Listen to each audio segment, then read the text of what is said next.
Hello everyone, Luke Taylor here for another album review, and today's album is 2018 Lord of the Lost Thornstar. Okay, so I have a lot to say about this special band and this special album. First of all, wow, wow, really. The first song I ever heard from them was Loreley, and I thought that's a super cool song, but I can't listen to a whole album that sounds just like that. I mean, it's super cool, but there's got to be a lot more diversity in there, and was I ever surprised how much there was. This band is just so special, and with this album they create just a mind-blowing, unforgettable experience. And I'm not kidding, this is not hyperbole. This is shocking how good this band is and how kind of like people aren't going on about them. I mean, they're just really, really good.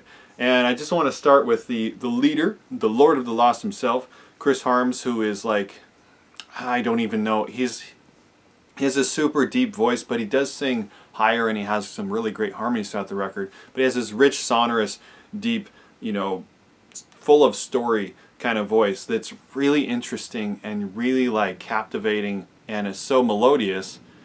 I just love that he is embracing his baritone. He's embracing the incredible range that he gets to go with, because they're tuning very low, but then the songs are still like really big and rich and resonant. And I love that, because I'm a baritone as well, and there's not many popular singers on the radio for us baritones, and I can just pop this record in and sing with the whole thing and just like have a blast. So thank you, Chris, for representing the baritones there. But the songwriting here is just so amazing. It's so diverse and incredible. And they have some like Loreley, it's just a badass like headbanger. You can dance to it, super cool. It's got that industrial vibe. But Black Halo, In Our Hands. In Our Hands is so cool. It's like uplifting. They have In Our Hands and Forevermore and Under the Sun and Darkness and the Light. They have like these really uplifting moments, and they have some tons of drama. They have songs that you can tell are to enhance the story, which I'll get into a little later. But they have such a great flow, such a great sense of momentum, where you do not want to stop listening to this. You put it on and it's so interesting and so incredibly diverse, and like every song is so enjoyable. And it's not like they're going to town and wailing guitar solos. They're really doing everything to build this atmosphere and the story. And there's so many little details in the little keyboard white noise that they'll make, or like kind of choral arrangements, or like layers of harmony and like guitar textures, and even to the fact that there are drum samples on here, which are really truly percussion samples. And in the studio they captured like objects dropping and like hitting snares, and all kinds of different like closing boxes and cases, and like really figuring out how to get something interesting and different. And they do that. And from On This Rock I'll Build My Church all the way to Ruins, you have an epic experience.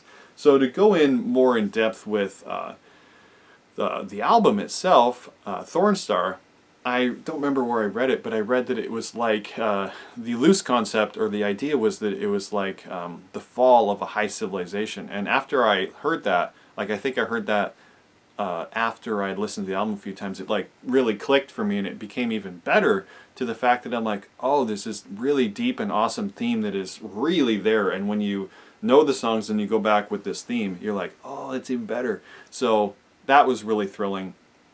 But just epic performance by everybody.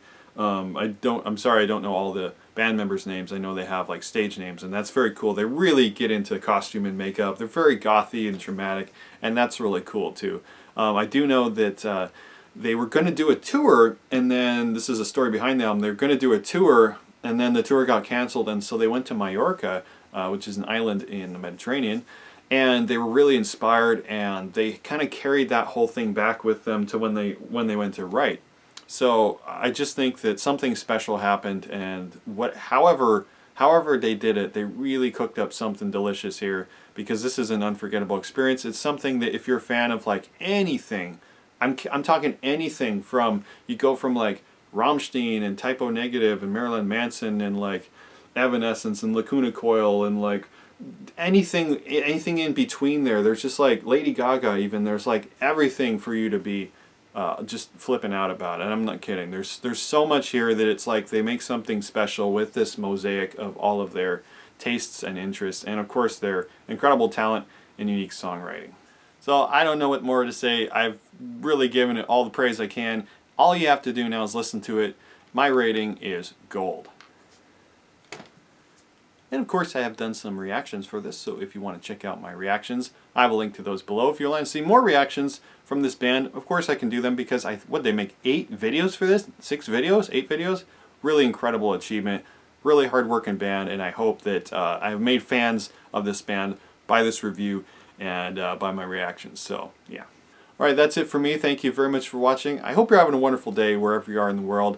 If you haven't seen my reactions, I have a link to those below. And of course, I have all of their videos as well. They have a lot, so please check that out and get into this band and support them.